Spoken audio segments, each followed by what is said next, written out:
Hello everyone, welcome back to my channel. আজ আবার আমি হাজির হয়েছি নতুন একটা রেসিপি নিয়ে।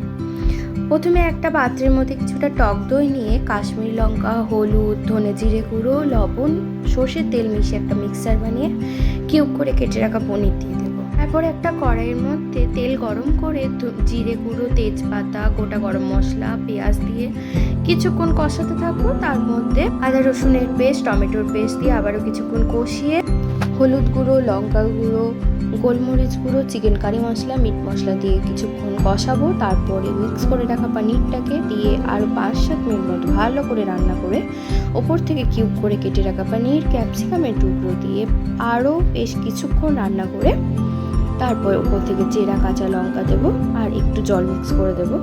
তারপরে লাস্টে কাজু বাদামের পেস্ট দিয়ে রান্না সম্পূর্ণ হবে আমাদের। তারপর গরম গরম সার্ভ করবো পনিরের এই সুন্দর রেসিপি।